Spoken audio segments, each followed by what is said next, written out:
Yes, sir. Welcome back to the show. It is proudly brought to you by Coca-Cola. Test the feeling, and this is B4Five, the #1 entertainment television show in the land. Sit back, relax as we bring you entertainment to your living room, to your duka. Now, okolera mu town, abakolera mu saloon mu town, abakolera mu maduka, different arcades mu town, abakolera mu butale na maduka go kubyalo. Thank you so much for watching us. We can never appreciate you enough because you make us. It is because of you we wake up every day just to bring you a good show like this. It is about the time when Sherina is in the building, putting on pink today. Are you giving us another pink month? Actually, it's a peach. It's a peach. Nowadays, it's a peach. It's no longer pink, it's peach. Yeah. Why is it peach? Why is it peach, not pink? My dear, the setting colors, is just for us to just, 2020. Yeah, 2020. Muna inange mbawulire naku zino nga pink bagita peach. It's not peachy. We survive. What's the science? Kim. Anyways, my name is Sherina Awori to bring you entertainment news. Nafuse entertainment minister. Because yes, mubitiwa. And when I am on set, I want you to understand that ofuna amawuli de amatufu mubitufu wamo. Agari authentic. Ngasina tenumyemu. Ateze sogera mbyange anyways. Sina kongera mbyange. But JMPT did about them village youth committee elections. It is nice, but you know the problem. The resources tezimala. Resources. No resources tezimala. Do you remember our government ever issuing a statement never government sendezo kulondesa 2021 teziriwo? Have you seen that statement before?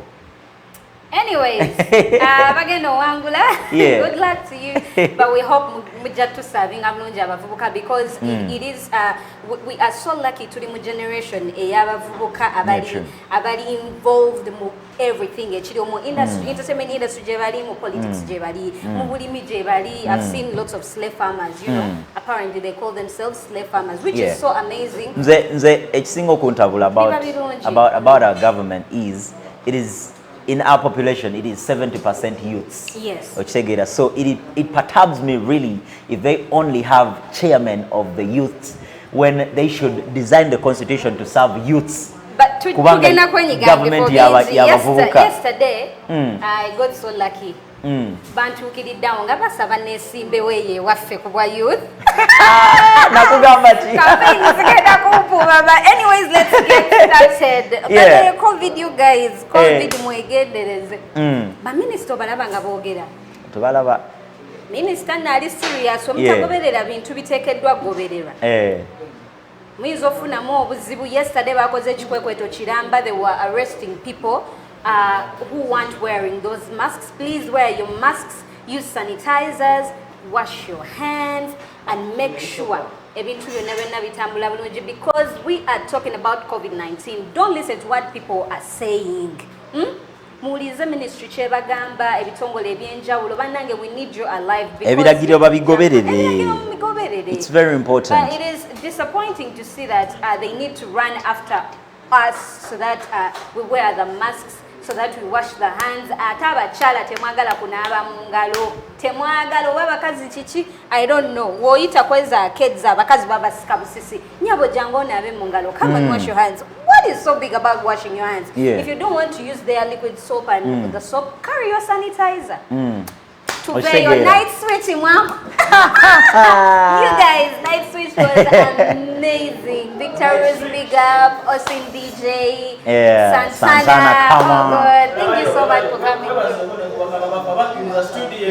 Mr. Kainkibebi amenya studios nanaga manzenjagala workshop edition. Wali womunange na baba gezezako biko pako na ebyaganye buganye. But you know, we are here to set the trend. Ate tulimu healthy competition as media houses. But mujja koppa era mujja kuba mulungi naye tulina abavubuka envumula abaana bakubadda. I swear upon the living God, I've never felt like I don't need to sleep. That Friday nakesa naye ng'ekintu mwakinkubira tugendagendako in that short performance a night switch because it's a recap that we give you on Monday since we feature some artists. Munyumireko, then we get back to our entertainment news.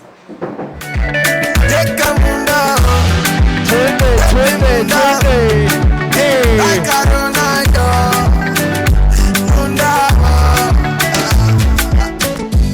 I wanna fist you, babe. I used to call me babe. 20.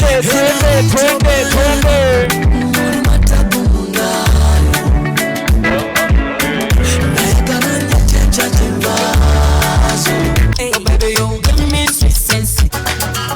What have we do to get your love? Girl, I don't give you all I got, but it's not enough for you. Blind tonight. Oh yeah.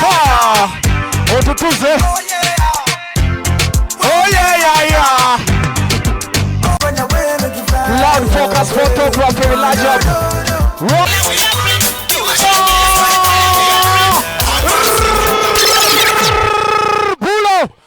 Pulo. OCIN. This one has a new remix coming in from Uganda, Jamaica connection. This and future vibes Kato just 7. And never to don't get twisted. Welcome to the industrialization that we do enforce, okay?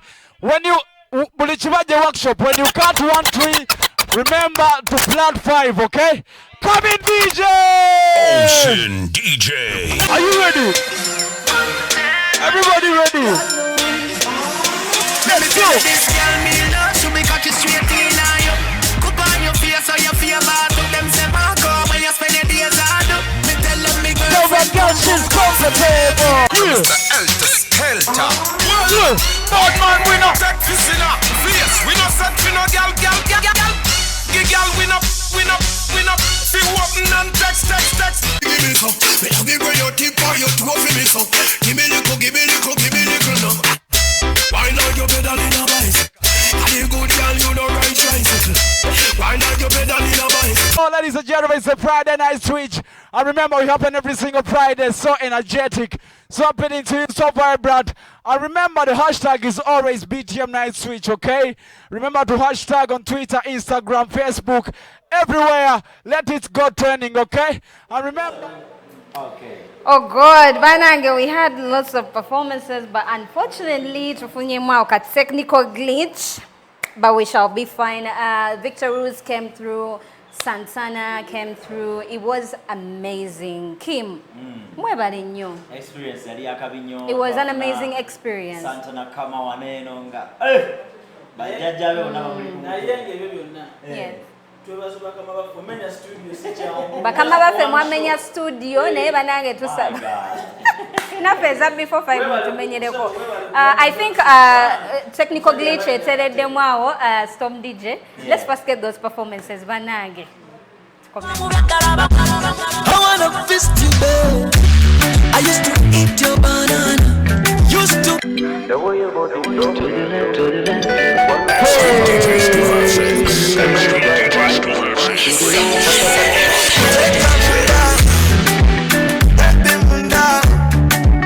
like a Ronaldo.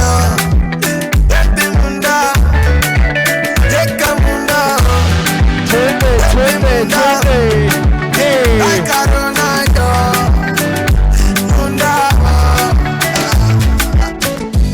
I wanna fist you, babe. I used to call me babe.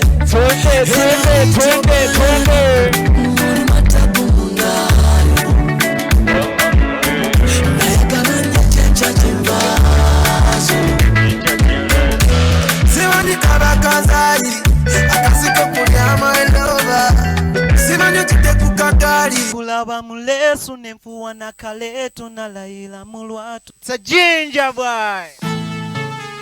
Yeah. Kano kako. Yeah. Nakulaba mulesu nemfuwa na kaletu na laila mulwatu. Sendoweza I love you. Tulivi wambo newe buliba bwavu bulibi mangabyo.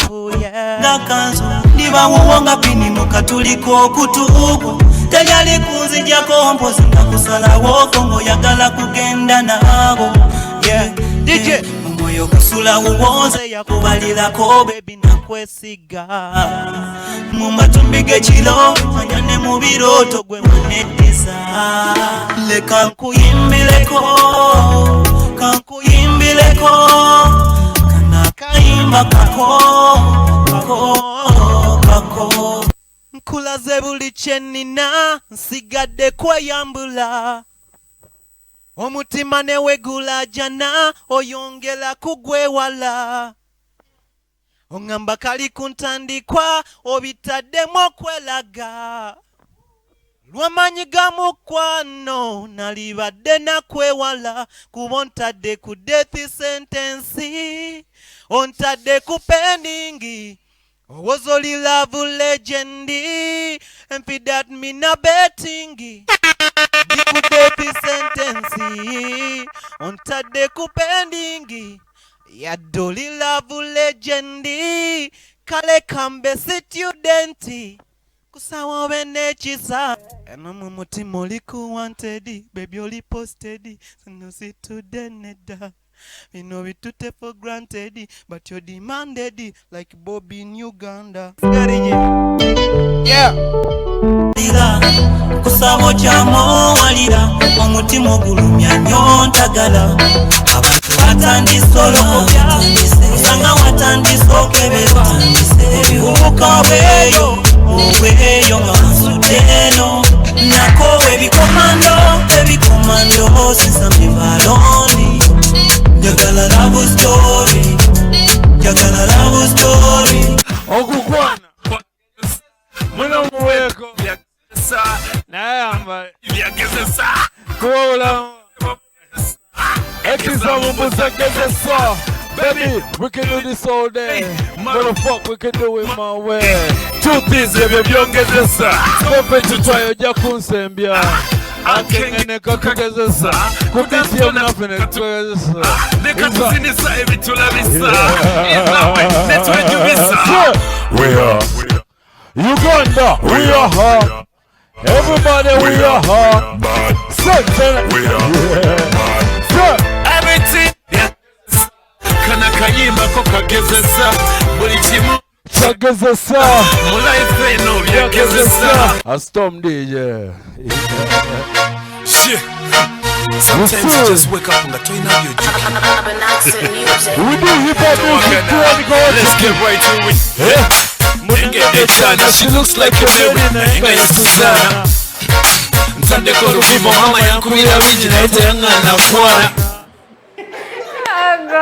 Oh God. Banange, we broke the record. We set the record straight. BTM TV Uganda is the first TV station okumenya studios number just for one show, for one night. Like muli tuwachi. Bulichibaje workshop tuwamenya studios. Tezinga dangulu.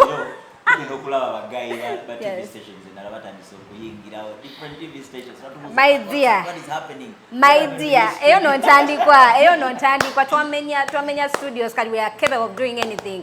We shall one day do this show from New York City. Did they know?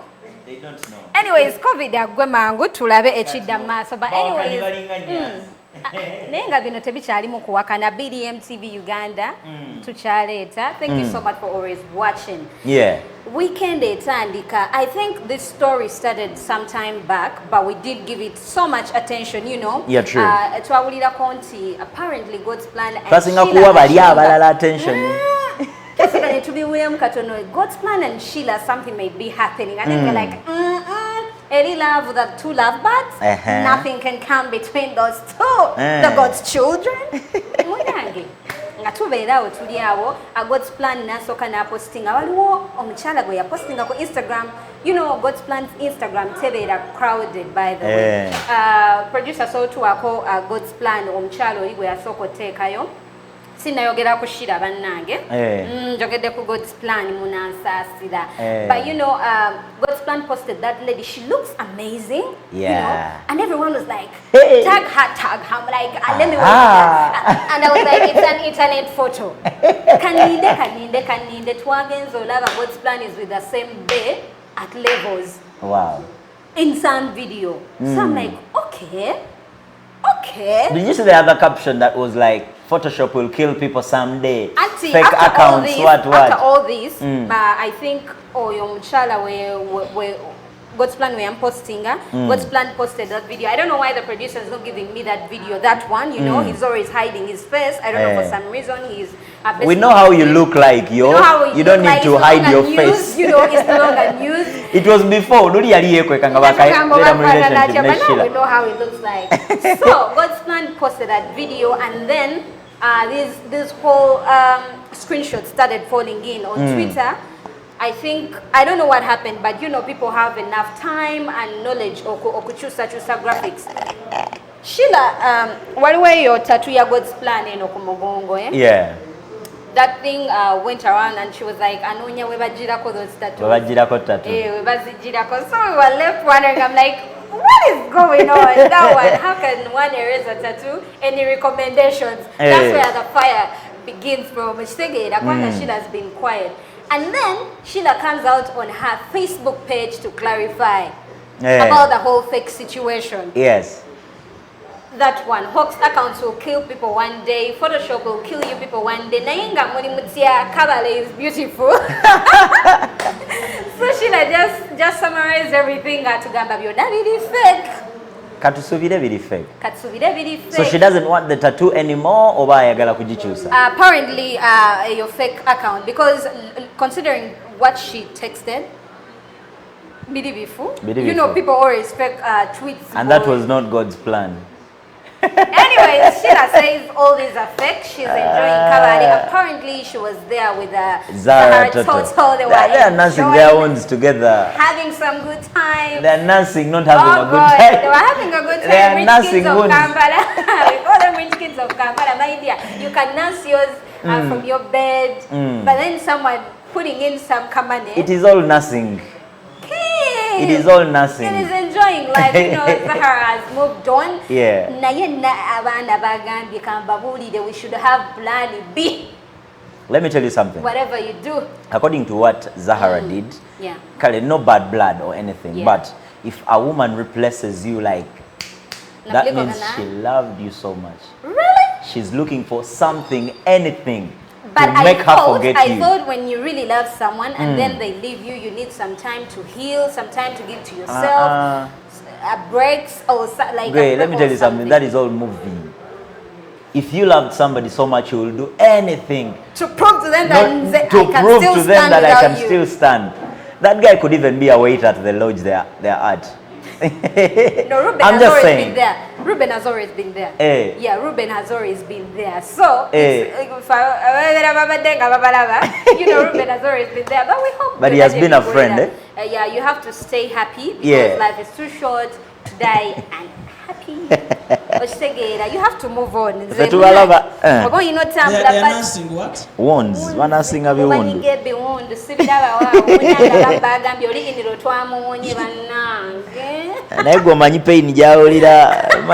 I don't know the kind of pain, but anyways, moving on to another story chosen. It's like losing your black card. Am I losing a black card? You know. I know. But you know, by the way, before I leave Sheila's story, you know, people follow her, and then her show didn't air. Gosh, and something. So I'm like, are they trying to pull us to that? I was talking to someone, Nangamba. Why do you think her father bought her a car? Anyways, to comfort her. Yes.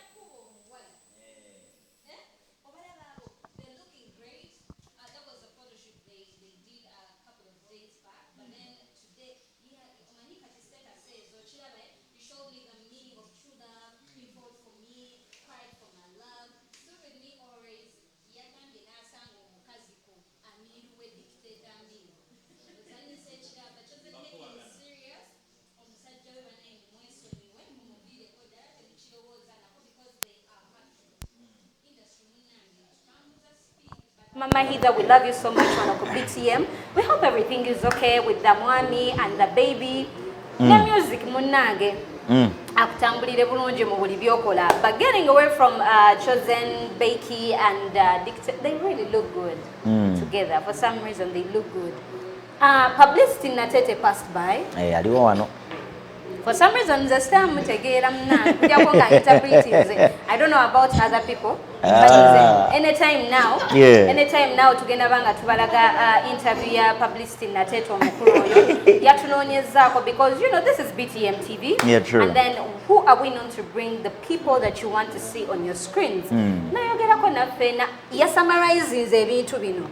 Ensonga za Zahara Toto, ensonga za Eddie Kenzo, n'ensonga ze ye ng'omuntu industry ngeri gy'agiraba, because ye nga ye ebintu bimutambulira bulungi, bayindayo ebintu bitambulira omusajja ono bulungi. Brandi zaffe naffe tulina ozigira munnange, Mondo yamugulira amafuta, Kabalebe yamwambaza. Yeyagala bweyagaza. Publicity oyo gw'olaba abeera Nigeria.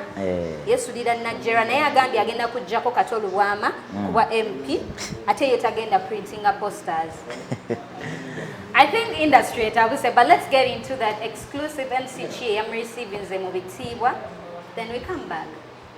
Lovely live, welcome to the show. Of course, B4Five, as usual, Monday to Friday to Tusaka. What is really taking place in the land?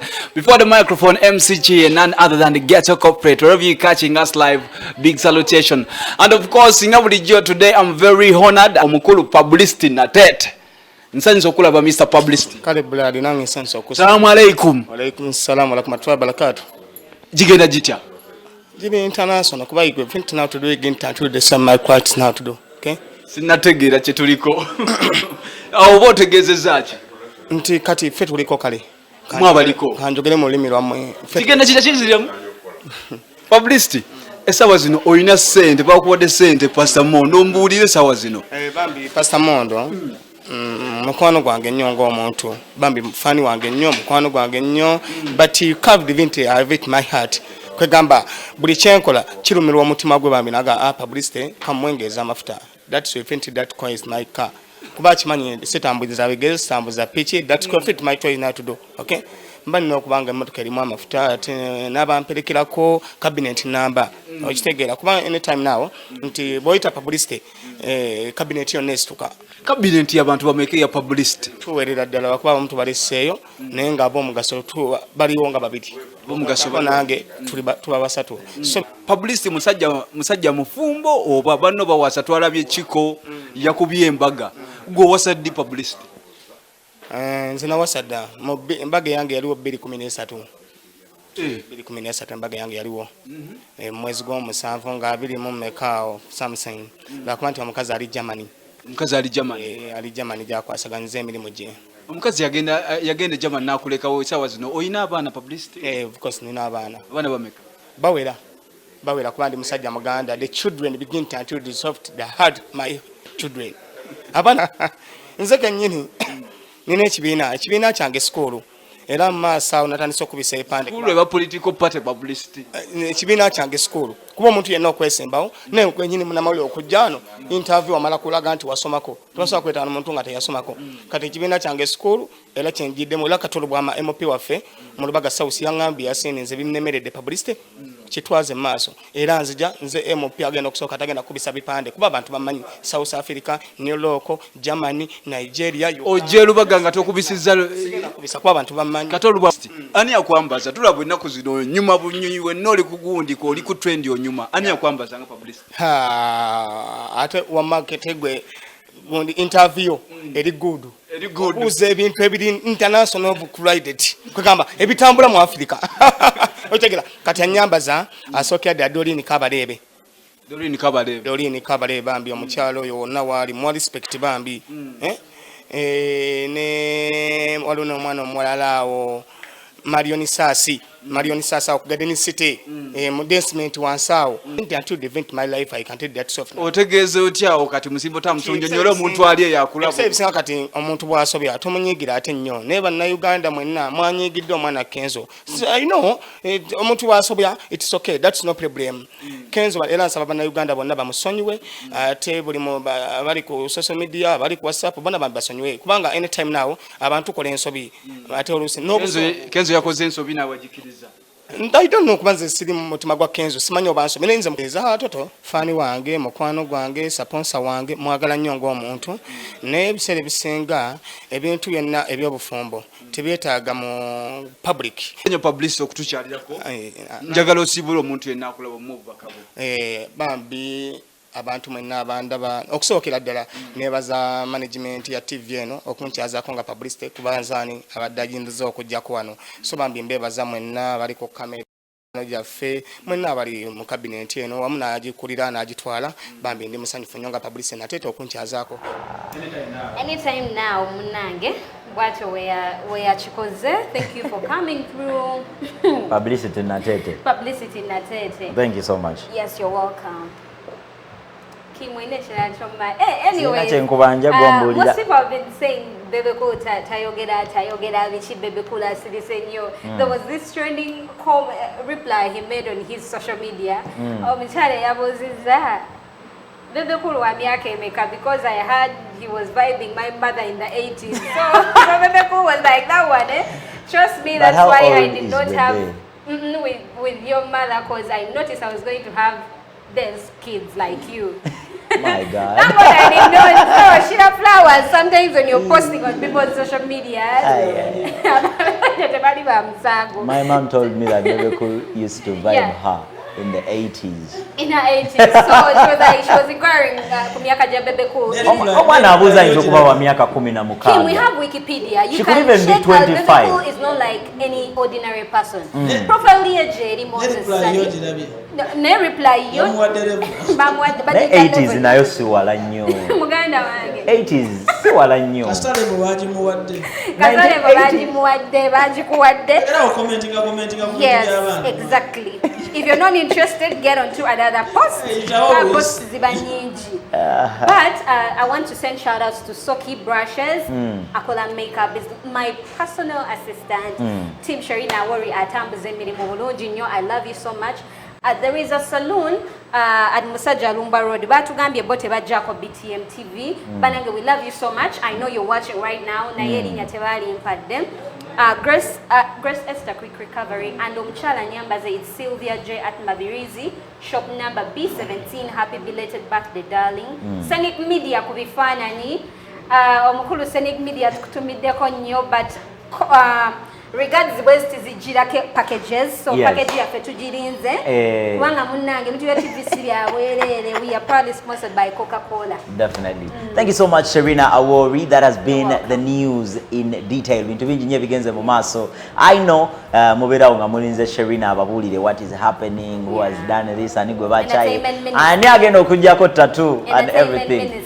Entertainment Minister. Yes. Agenda representing abantu. Short musical break. When we return, we are having Hatim and Doki in the latest music video premiere. Let's have it.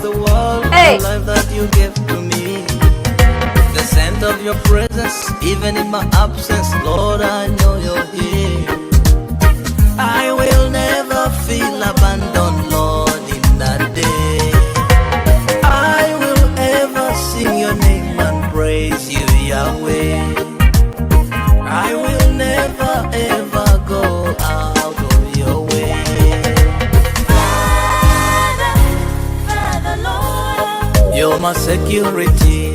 Father, Lord, in my community.